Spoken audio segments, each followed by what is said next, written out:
Salut les amis, je suis toujours à l'île de la Réunion, un petit direct. On essaye d'en faire tous les soirs afin de vous faire profiter de cette mission.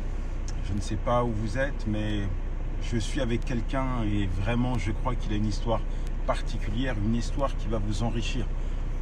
Simplement, j'aimerais au préalable, avant de lui donner la parole,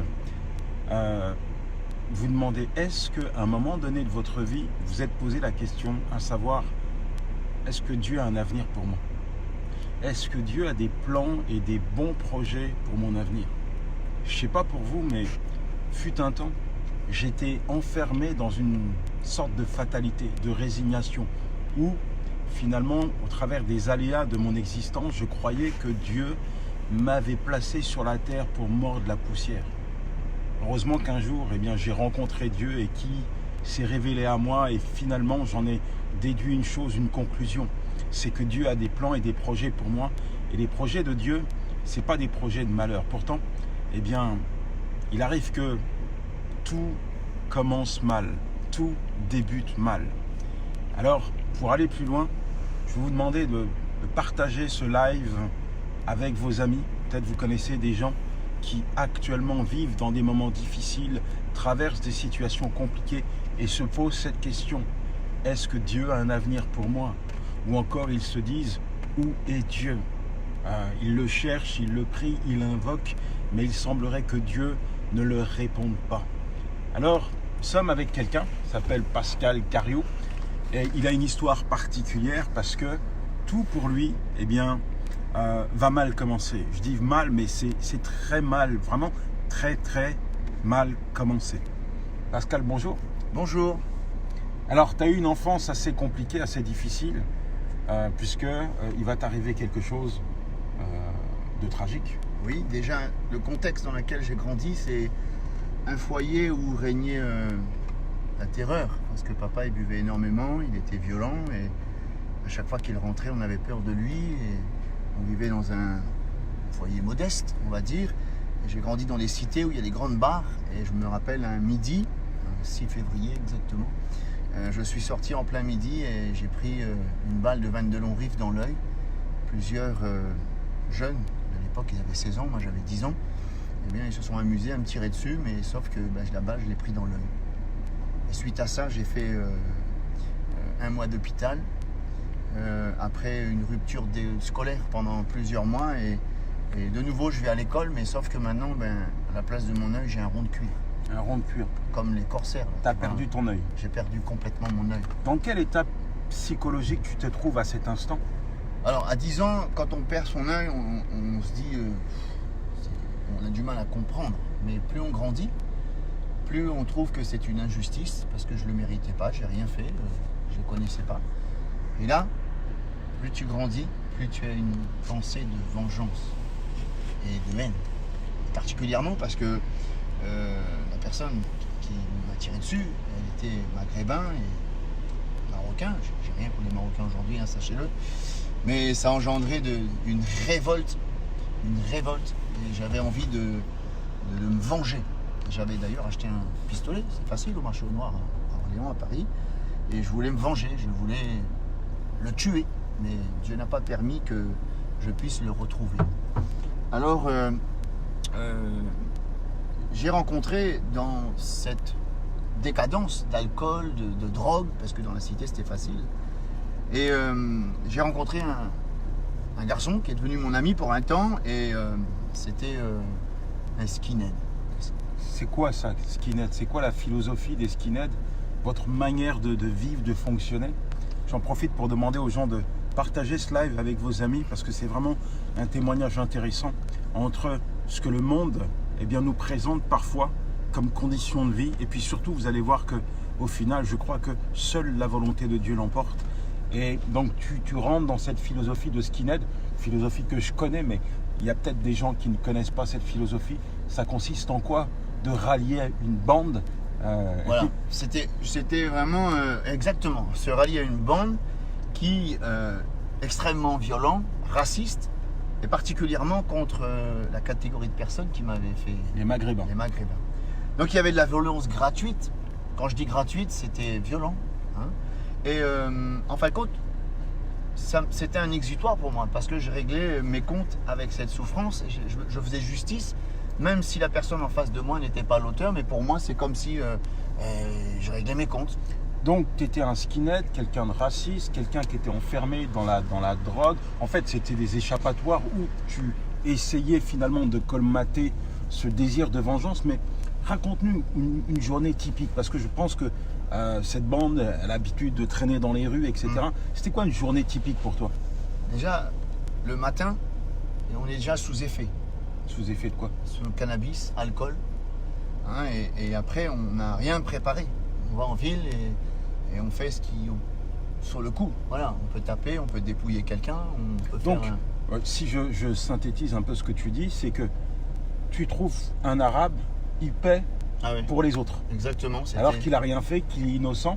Ah ouais. Et malheureusement, c'est lui qui va trinquer parce qu'un jour, tu as reçu une balle dans l'œil de la part de quelqu'un qui était maghrébin. Exactement. Le pauvre, même si c'était pas lui l'auteur, mais moi, j'avais l'impression de pouvoir régler mes comptes, alors que, et c'est d'ailleurs pour ça, qu'il y a un sentiment d'éternelle insatisfaction parce que tu n'as jamais fait justice et tu n'es jamais satisfait parce que c'est pas le personnage qui... Oui. Je l'ai jamais vu. Voilà. Et alors, comment tu continues? Comment, j'ai envie de dire, que tu t'en sors? Quelles sont les clés que tu vas utiliser pour voir ta vie être reconstruite? Parce que là, tu n'es plus rien, tu as un écorché de la vie, tu es raciste, tu es drogué, tu es alcoolique. Exactement. Une serpillière, quoi, quelque part. C'est un cercle, une spirale qui t'attire par le fond. J'ai rencontré mon épouse, ça m'a calmé un peu. Et ce qui a eu un vrai déclic, c'est que, étant donné qu'on dealait, les gens venaient chez moi et ça, je ne le voulais pas. Tu vendais de la drogue? Exactement. À tout le monde ou tu avais une catégorie de clients? Dans le business, on ne regarde pas. D'accord, donc là, quand il y a quelqu'un qui est maghrébin qui vient t'acheter du cannabis, il n'y a pas de problème. L'argent, ça rentre, c'est bon. Comme quoi, franchement, tu étais quand même perdu. Hein. Exactement. Ensuite, il s'est passé quelque chose, c'est que ma femme est originaire de l'île de la Réunion, mal du pays. Et moi, je me suis dit, c'est une chance d'échapper à cette spirale.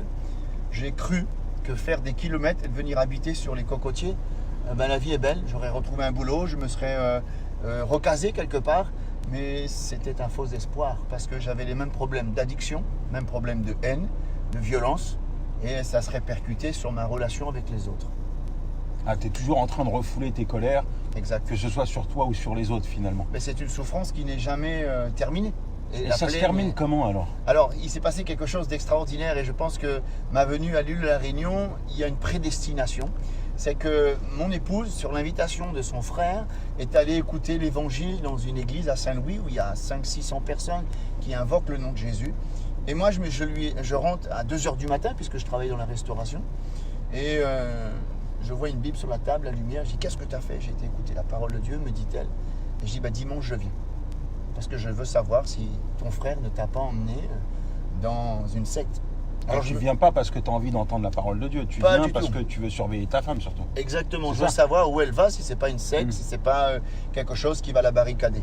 Et je me retrouve dans une salle avec plus de 600 personnes qui prient avec ferveur, je suis perdu, je dis qu'est-ce que je fais là, c'est bizarre, j'ai jamais vu des gens prier comme cela.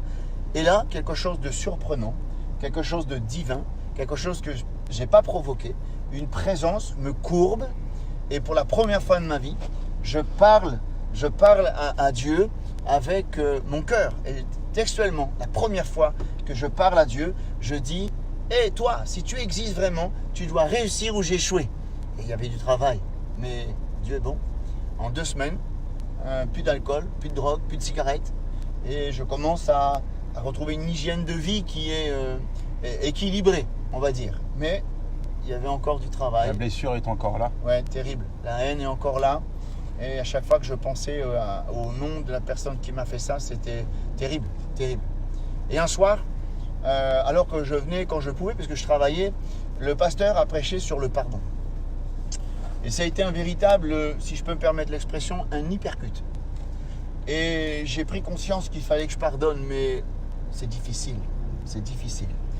Je suis rentré à la maison, j'ai prié Dieu, je fais « Seigneur, ok, tu me demandes de pardonner, mais je ne peux pas. » Tout, mais lui, non. C'est trop profond, j'y arrive pas. Et j'ai pleuré devant Dieu, j'ai dit « Seigneur, tu me demandes quelque chose qui est au-delà de mes forces, je te demande de m'aider. » Et Dieu me dit, écoute, moi je t'ai pardonné, pourtant il y en avait beaucoup. Pourquoi tu n'arrives pas à le pardonner? Il dit non, il a brisé ma vie. Et il m'a fait du mal alors que je ne le connaissais même pas. Et Dieu m'a dit encore une fois, tu as fait beaucoup de fautes et moi par amour je t'ai pardonné. Et là, après avoir prié, demandé à Dieu son aide de tout mon cœur, mais quelque chose de vrai, d'authentique, pas superficiel. Je l'ai pardonné, j'ai demandé de le bénir. J'ai dit à Dieu, je ne sais pas où il est, je ne sais pas s'il est au bled, je ne sais pas s'il est en France, s'il est vivant, s'il est mort. Je te demande de le bénir et je ne veux plus avoir d'amertume. Il s'est passé quelque chose d'extraordinaire. C'est que toute cette révolte, ce mal-être a laissé place à une paix qui est extraordinaire. C'est vraiment merveilleux ce que tu dis. Là, je te vois, tu es devant moi. Je sais, puisque tu viens de le dire, que tu avais perdu ton œil. Donc, tout le monde le sait. Tu as un œil en verre. Tu Oui. n'as plus Exact. c'est quoi, comment on appelle ça? C'est un rond d'œil. Ouais, c'est une porcelaine. Non, mais tu avais un rond d'œil avant. C'est un rond de cuir, ouais. Un rond de cuir. Puis maintenant, tu as un œil en porcelaine. Tous les jours, tu te regardes dans la glace. Moi, j'ai plein de marques sur le corps. Fut un temps, je regardais ces marques, elles me faisaient souffrir parce que je n'avais pas pardonné les personnes. Toi, tous les jours, tu te vois dans la glace, sans jeu de mots. Tu aurais pu penser, à chaque fois que tu regardes ton œil, à la personne qui t'a infligé cette balle, qui t'a tiré dessus. Mais au lieu de cela, quand tu te regardes, finalement, ça ne te fait plus souffrir, ça ne te fait pas mal. Du tout. Parce que tu as réussi à pardonner. Exactement. Alors, tu es d'accord pour dire que le pardon a été la clé pour ta guérison? Oui, tout à fait. Le pardon m'a libéré de toute cette amertume qu'il y avait dans mon cœur et ce sentiment de révolte.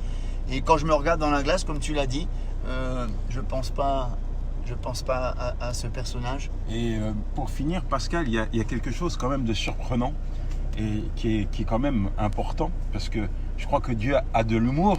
Oui. Et tu me disais que ton épouse travaille, mais pas pour n'importe qui. C'est pour des Marocains qui vivent à l'île de la Réunion.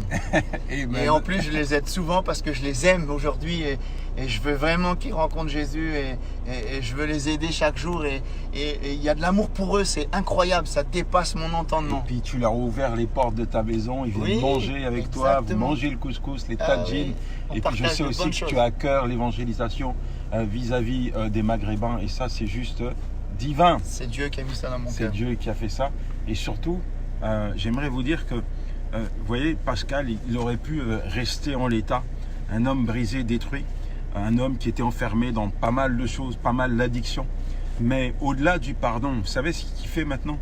Il est devenu pasteur. Et ça, c'est juste merveilleux. Dieu là, est parti le chercher au plus bas et puis l'a amené sur les sommets de sa gloire. Et aujourd'hui, il l'utilise pour propager le message de l'évangile. Et moi, je crois que ce que Dieu a fait dans la vie de Pascal, il peut le faire dans votre vie aujourd'hui.